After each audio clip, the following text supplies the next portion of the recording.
Muy buenas tardes, este día mi compañero Simón y yo vamos a presentar las complicaciones del embarazo y trastornos de la gestación, a su vez la morbilidad obstétrica en el primer trimestre. Comenzamos hablando con lo que es la diabetes gestacional. La diabetes gestacional es simplemente aquella diabetes que aparece o se diagnostica en el embarazo generalmente alrededor de la semana 20. Todas las personas embarazadas deben ser controladas durante las 24 y 28 semanas mediante un análisis de glucosa en sangre. Se suelen dar recomendaciones bajo el nivel de glucosa eh, con respecto a la dieta, actividad física y también es imprescindible realizar controles prenatales más frecuentes. La diabetes gestacional puede provocar abortos espontáneos, mortalidad perinatal, alto peso al nacer y parto prematuro. Luego del parto también se debe tener en cuenta el control de la glucosa en mujeres posparto. A su vez tenemos algo llamado también anemia gestacional, que no es más que la disminución de la hemoglobina en sangre y se debe generalmente en embarazadas a la falta de hierro. ¿Por qué? Esto se debe a que la madre debe producir sangre para ella y para el feto, entonces requiere una mayor cantidad de hierro para la producción de glóbulos rojos, y esto se traduce en anemia por deficiencia de hierro, conocida también como anemia ferropénica. También tenemos otros tipos de anemia, pero generalmente suelen ser la más común, la ferropénica. Entre ellas también tenemos la megaloblástica y la hipoplástica, la cual en una de ellas, la megaloblástica, es un trastorno sanguíneo caracterizado por el agrandamiento normal de los glóbulos rojos y está asociado ocasionalmente por una deficiencia de ácido fólico o vitamina B12. La hipoplásica generalmente se relaciona con el embarazo y se considera por algunos como una manifestación de toxemia. Suele ser más rara y de gravedad variable, pero generalmente es bastante leve. Tenemos otra complicación conocida como el retraso en el crecimiento uterino, que no es más que el déficit del crecimiento normal intrauterino del feto. Generalmente eso se debe a distintas causas. Probablemente estén asociadas a la hipertensión, diabetes, otras enfermedades, sufrimiento intrauterino, malnutrición de la madre en los primeros meses de gestación de este mismo. Tenemos otra complicación conocida como la rotura prematura de la membrana. Esta no es más que la rotura de la bolsa que contiene el líquido amniótico y está asociada generalmente a afecciones con respecto a la presión intrauterina, tabaquismo, malnutrición de la madre también, y aumenta la susceptibilidad a infecciones en el tracto intrauterino, pudiendo afectar al bebé de distintas maneras. Existe algo también llamado disminución del movimiento fetal. Esto no es más que la disminución del movimiento del feto en el útero. Generalmente llega un momento en el cual esto puede ser muy normal, generalmente en las últimas semanas de gestación, pero también puede deberse a distintas cosas, como por ejemplo sufrimiento fetal, eh, mal consumo de nutrientes o absorción de los mismos, consumo de estupefacientes y también drogadicción de parte de la madre. Generalmente eso se puede dar de maneras normales debido a que el movimiento del feto suele ser bien disminuido porque se está aumentando de tamaño, pero también hay que tomar en cuenta que puede ser algo muy a tomar en cuenta para evitar posible muerte fetal y otras complicaciones. Existe algo también conocido como placenta previa y se refiere a la obstrucción del canal o cuello uterino que toma una posición parcial o completamente en el orificio cervical interno y esta colocación impide el parto normal y es una de las principales causas de sangrado durante el tercer trimestre del embarazo. Generalmente se suele manifestar como dolores abdominales, sangrado abundante y puede llegar a causar hasta infecciones o morbilidad en el feto. Otra complicación es el desprendimiento de la placenta, que es la separación de la placenta normalmente implantada en el útero. Generalmente esta se manifiesta como dolor abdominal, sangrado, dolor intrauterino y puede deberse a traumatismo, lesiones abdominales o a distintos factores externos. Generalmente esto se puede diagnosticar con distintos tipos de exámenes o también con ecografía. El desprendimiento de la placenta también puede provocar distintos tipos de infecciones intrauterinas que pueden provocar fiebre, hasta secreción vaginal abundante y dolor abdominal, hasta disminución del movimiento fetal y posteriormente la muerte del feto. Volviendo un poco a la parte de la diabetes gestacional, hay distintos factores de riesgo a tomar en cuenta a la hora de poder identificarlo. Por ejemplo, antecedentes de diabetes gestacional en embarazadas con embarazos anteriores, antecedentes de diabetes en familiares, antecedentes de preeclampsia, un IMC superior a 27 al comienzo del embarazo o glicemia mayor a 85 miligramos por decilitro en ayunas. Hay distintos puntos en los cuales nosotros nos podemos apoyar para identificarlo, por ejemplo, la hiperglicemia, la pérdida de peso, polidipsia, polifagia, poliuria y visión borrosa. También cansancio, diagnóstico de cetoacidosis diabética o síndrome metabólico en la embarazada en los primeros meses de la gestación.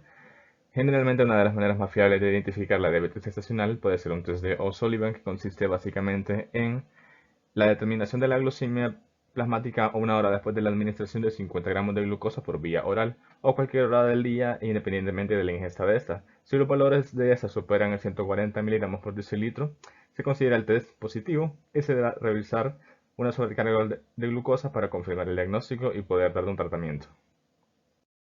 Con respecto a la parte fisiopatológica de la anemia gestacional, hay que tomar algunos factores muy en cuenta con respecto al cuadro clínico que puede presentar una persona embarazada.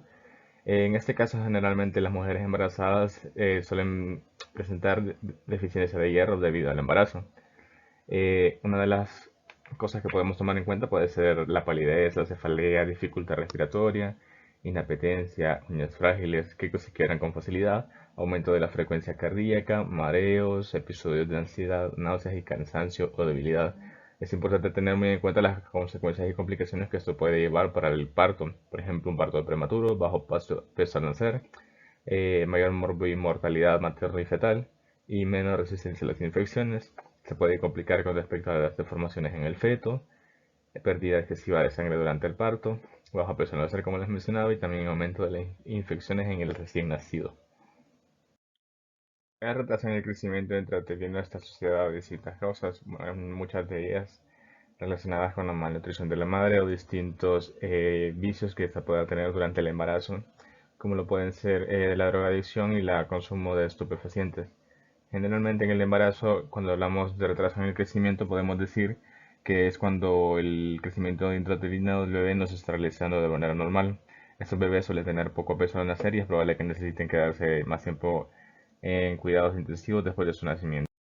Otras cosas a tomar en cuenta generalmente son los trastornos de coagulación, el tabaquismo, el alcoholismo y algunos distintos vicios que también se pueden mencionar con respecto al retraso en el crecimiento que pueden afectar al feto. También hay que tomar en cuenta la rotura prematura de la membrana que contiene el líquido amniótico, ya que esto puede volver más susceptible a la madre y al feto de contraer infecciones. Generalmente eso suele ser un indicador del acercamiento del parto, si es por encima de las 34 semanas del embarazo. A su vez, la disminución del movimiento fetal se da debido a que el feto pues, está creciendo y también hay que tomar en cuenta el hecho de que el feto se va a disminuir su movimiento a medida que va creciendo y antes de que el bebé pueda nacer. También tenemos otra complicación conocida como la placenta previa, que no es más que la superposición de la placenta en el canal intrauterino y evitando la salida del bebé. Eso es una complicación debido al hecho de que ya no se puede dar un parto por canal vaginal de manera normal y se recurre generalmente a una cesárea de emergencia. De manera más común tenemos otros trastornos como lo son las infecciones urinarias que pueden abarcar infecciones del sistema urinario como la vejiga, riñones, uréteres, uretra, que son causadas por la proliferación de bacterias comunes en el área genital que conllevan a ciertos cuidados que generalmente se tratan con antimicóticos, si son por hongos y con antibióticos y otros medicamentos dependiendo del origen de la infección. Siguiendo con lo siguiente tenemos la toxoplasmosis. ¿Qué es la toxoplasmosis? La toxoplasmosis es una enfermedad que generalmente no suele aparecer de forma advertida cuando se contagian, por ejemplo, mujeres durante el embarazo. Este puede llegar a afectar al feto y puede ser un poco grave debido a los efectos que puede causar en el feto. Se contagia a partir de las heces de los gatos, la carne de cerdo o cordero infectado o de mal cocimiento.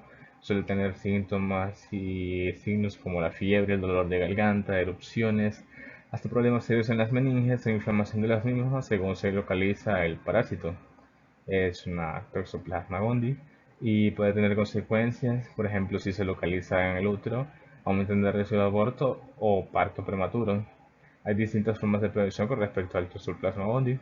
La forma de prevenirla es evitando el contacto con heces de gato, evitar comer carne de cerdo o cordero que no esté bien cocinada y al mismo tiempo mantener una adecuada higiene para evitar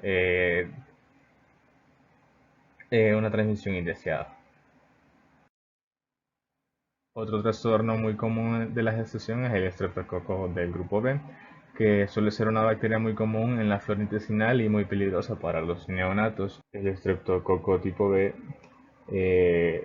suele ser una bacteria gram positiva, beta hemolítico anaeróbico facultativo y parte de la microbiota intestinal.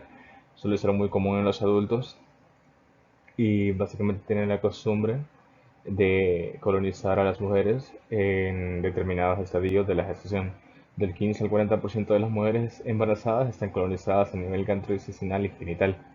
El diagnóstico se suele dar por cultivo vaginal y anoperineal de la semana 35 a la 37, pero también se puede dar mucho antes para evitar factores de riesgo, dependiendo de la semana, para evitar abortos, partos prematuros y infecciones perinatales con tiempo.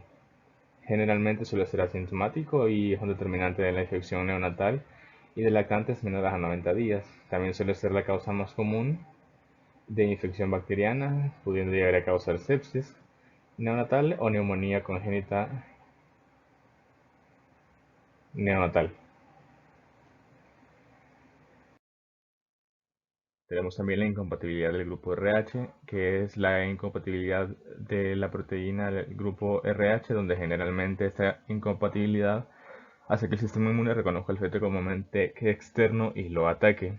Es de alta preocupación con los padres, debido a que puede ser letal para el feto en ciertos estadios, pero hoy en día es más fácilmente prevenible y detectable. El RH es una proteína que se encuentra en los glóbulos rojos. Generalmente el antígeno que ataca al bebé es el D y debido a que la sangre no se mezcla entre la madre y el propio feto, muy fácilmente detectable con una prueba conocida como el test de Compton indirecto, que solo es una prueba no invasiva de sangre en el cual se realiza entre la octava y la novena semana de la gestación y se repite a lo largo de esta para poder dar un adecuado tratamiento. Entre los trastornos de la gestación tenemos los primeros. Existe la preeclampsia y la eclampsia. La preeclampsia es una manifestación previa a la eclampsia que se manifiesta de distintas maneras. Una de ellas es la forma desde la edematización de las manos y la cara, visión borrosa, náuseas, vómitos y puede agravarse hasta presentar convulsiones, ya conocida como eclampsia, en la madre. Existen distintos estados de hipertensión en el embarazo, los cuales pueden asociarse directa o indirectamente a estados hipertensivos, generalmente asociados con el embarazo, como los cuales pueden ser la hipertensión crónica con preeclampsia sobreañadida, hipertensión gestacional y el síndrome de HELP, que se conoce también como la preeclampsia. De ellos podemos hablar un poco con respecto a la hipertensión crónica. Se considera de esta manera cuando la presión se encuentra elevada antes de que se produzca el embarazo o antes de la semana 20 del embarazo. La hipertensión gestacional, por ejemplo, cuando la embarazada suele no tener antecedentes de hipertensión elevada y la presión se presenta después de las 20 semanas de la gestación. La preeclampsia, si la hipertensión se presenta con otros síntomas y hay factores de riesgo o antecedentes familiares que la puedan considerar como preeclampsia o síndrome de HELP. Y la preeclampsia acompañada de hipertensión crónica, que suele clasificarse así a las mujeres con hipertensión crónica a partir de la semana 20 del embarazo y suele desarrollarse a través del mismo y mantenerse aún hasta 7 semanas después del postparto. Existen distintos tipos de trastornos durante la gestación. Entre ellos tenemos la preeclampsia y la eclampsia, como podríamos mencionar con anterioridad. Esta se controla en general viendo al paciente de manera ambulatoria, de 2 a 3 veces por día en busca de evidencias convulsivas. También la preeclampsia desde las fases más leves hasta las más graves, teniendo en cuenta el sangrado vaginal. Y también se controla, por ejemplo, lo que son signos y síntomas de la presión arterial, los reflejos, el estado de corazón fetal con pruebas sin estrés o un perfil biofísico, el recuento plaquetario de la madre y el bebé, la evaluación de la creatinina sérica y el nivel de las enzimas hepáticas se evalúan frecuentemente hasta que se dé un nivel de estabilización adecuado, luego al menos una vez por semana. Generalmente se vigilan los signos de intoxicación que se pueden manifestar bajando la frecuencia respiratoria, los reflejos y el aumento sanguíneo al nivel de la sangre. También se suele administrar antídoto de gluconato cálcico a 1 gramo en distintas personas, generalmente embarazadas, que han sufrido episodios convulsivos debido a la eclampsia. Existen distintas maneras de tratar con los trastornos de la gestación. Por ejemplo, el estreptococo del grupo B, al menos para este caso, la mejor forma de tratarlo es con la prevención. Las dos mejores formas de prevenir la enfermedad del estreptococo del grupo B durante la primera semana de vida y durante los meses de gestación suelen ser con pruebas de detección de la bacteria del estreptococo del grupo B en mujeres embarazadas, administrar antibióticos durante el trabajo de parto a mujeres con mayor riesgo y también tener controles estrictos del estreptococo tipo B durante las primeras y últimas semanas de gestación cuando hay mayor susceptibilidad a contraer esta bacteria. Como último punto tocaríamos la incompatibilidad del grupo RH, donde el cual ya sabemos que la sangre del bebé no se mezcla con la materna en el embarazo y puede haber un evento sensibilizante, el cual se describe como la sangre del bebé entrando en contacto con la de la madre y entrando en contacto también con el antígeno D, con el cual existe la cierta compatibilidad. La madre tiene los anticuerpos del antígeno D que pueden atacar a la sangre del bebé y puede ser pues letal para este en distintos estadios de la gestación. Generalmente lo que se hace es tratar o darle tratamiento a la madre para poder así contrarrestar la incompatibilidad y poder eh, asegurar la salud del feto. Respecto a los trastornos hipertensivos durante el embarazo suelen ser muchísimo más fáciles de tratar una vez estén debidamente diagnosticados. Bueno, a continuación voy a hablarles un poco sobre algunas morbilidades que existen en el primer trimestre de embarazo. Entre estas tenemos el aborto espontáneo, el embarazo ectópico, las enfermedades trofoblásticas gestacionales y la hiperemesis gravídica. Bueno, empezaré hablando sobre el aborto espontáneo. Estos suelen ser comunes durante el primer trimestre. Estos suelen presentar anomalías embrionarias. Eh, Entre estos tenemos el aborto aneuploide, que presenta anomalías cromosómicas. Estas cerca de un 95% provienen de la madre, mientras que un 5% provienen del padre. Algunas anomalías cromosómicas que conocemos son la trisomía, que es un trastorno genético en el cual el feto tiene 3 copias de un cromosoma en vez de 2. También tenemos la monosomía, que es el estado de poseer solo una copia de un cromosoma.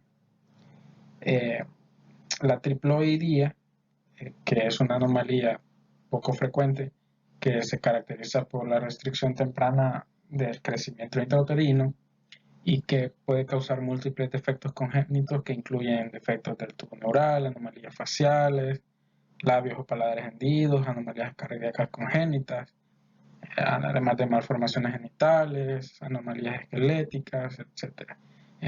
Por esta causa puede ser letal en el periodo prenatal o neonatal inmediato.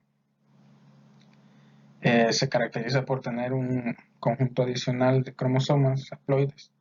Esto significa que hay un total de 69 cromosomas. También tenemos la tetraploidía, perdón. Esta es una anomalía cromosómica poliploide, muy poco frecuente también, en la que el individuo afectado presenta 4 copias de cada cromosoma en lugar de 2, lo que da un resultado de 92 cromosomas en cada célula. En los abortos euploides tenemos que los fetos no tienen ninguna anomalía cromosómica. Estos sí suelen abortarse más tarde que los aneuploides.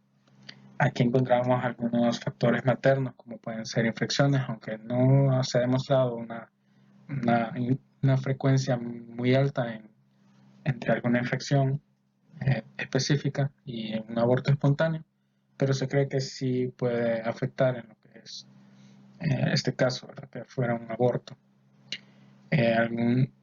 Lo que son enfermedades crónicas, como pueden ser hipotiroidismo o diabetes, sí se ha encontrado que puede haber un aumento en la frecuencia, porque esta aumenta en las mujeres con diabetes insulino dependientes, ya que al parecer el riesgo depende de la regulación metabólica al principio del embarazo.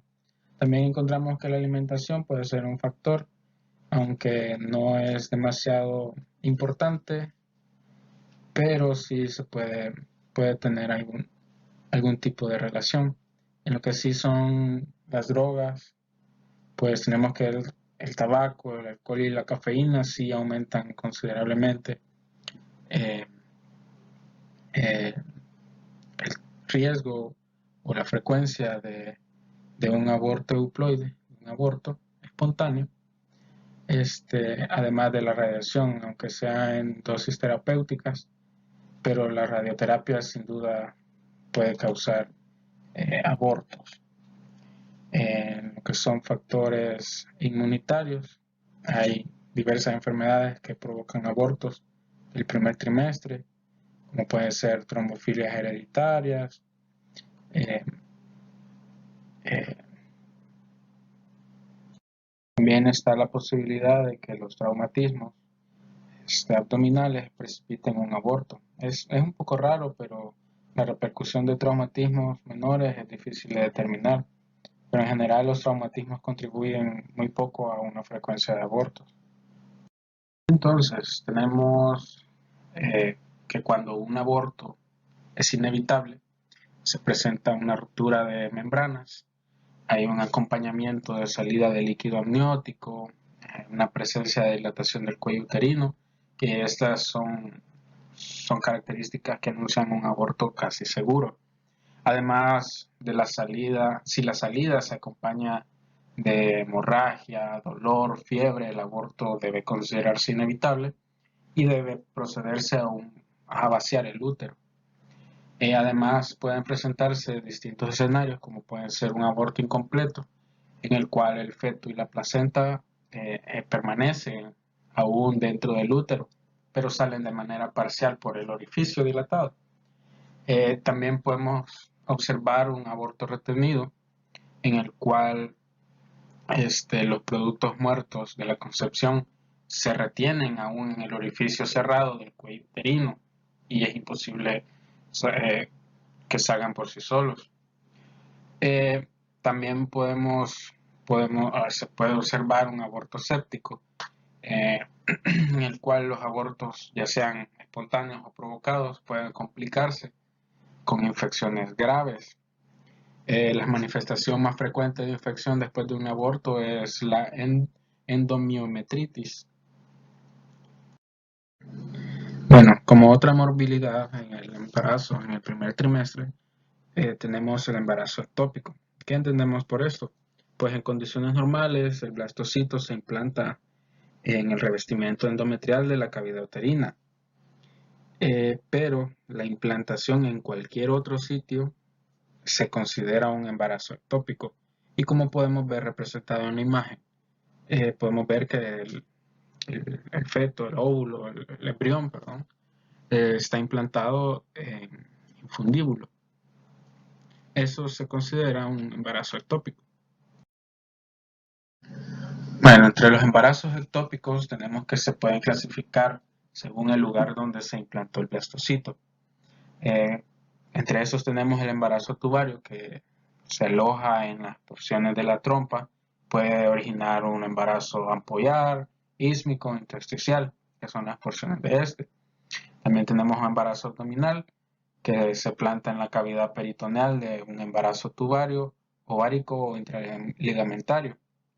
Además del embarazo ovárico, se ve más frecuentemente por el uso del dispositivo DIU. Es un factor de riesgo tradicional para este embarazo ectópico, además del embarazo cervical, que es la implantación del cigoto en el cuello uterino. El 60% de las mujeres con un embarazo cervical se ha sometido con anterioridad a una dilatación ilegrado. Es un factor de riesgo bastante común para este tipo de embarazo. además de un embarazo en la cicatriz de una cesárea. Puede ser de 5 o 6 semanas hasta el segundo trimestre del embarazo.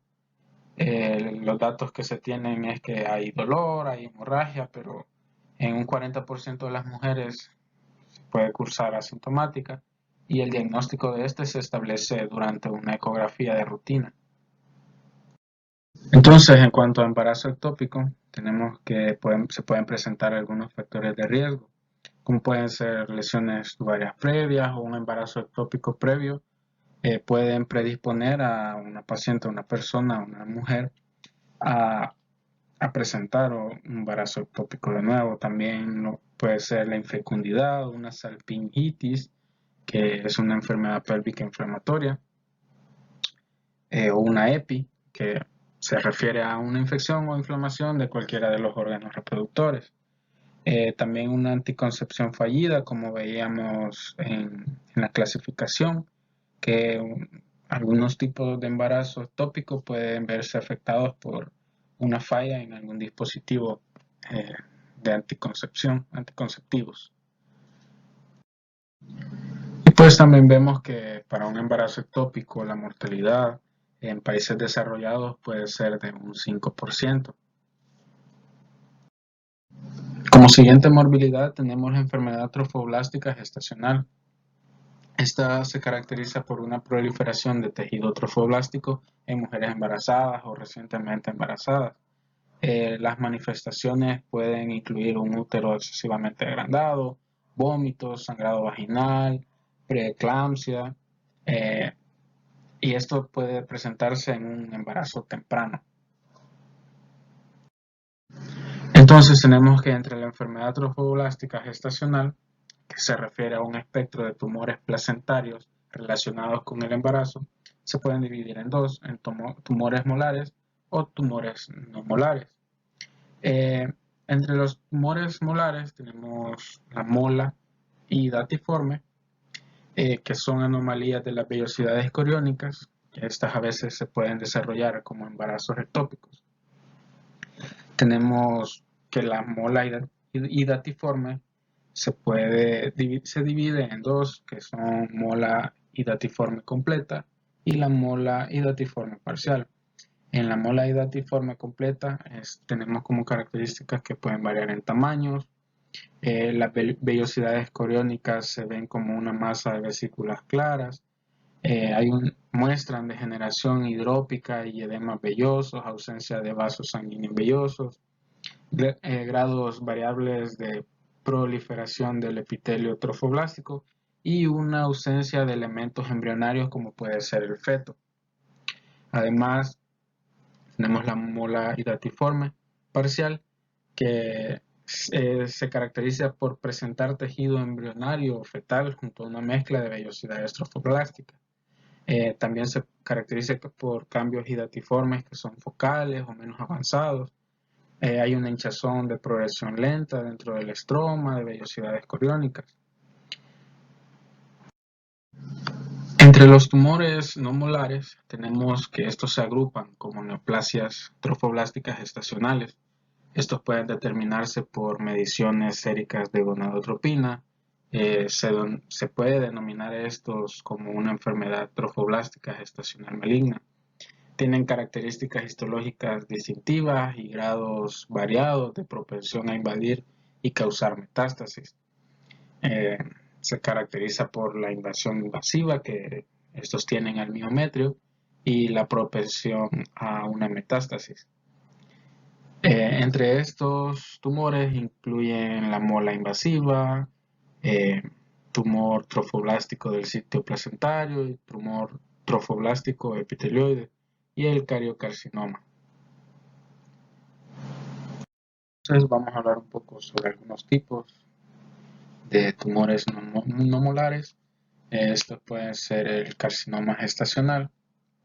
Se puede considerar un carcinoma de epitelio coriónico. También debe considerarse cuando hay una hemorragia en el diagnóstico y es una hemorragia persistente después de cualquier embarazo.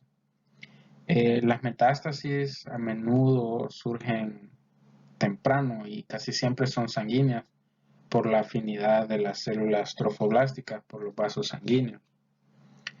Además, también tenemos los tumores trofoblásticos epitelioides. Estos se desarrollan a partir de la transformación neoplásica del trofoblasto intermedio de tipo coriónico.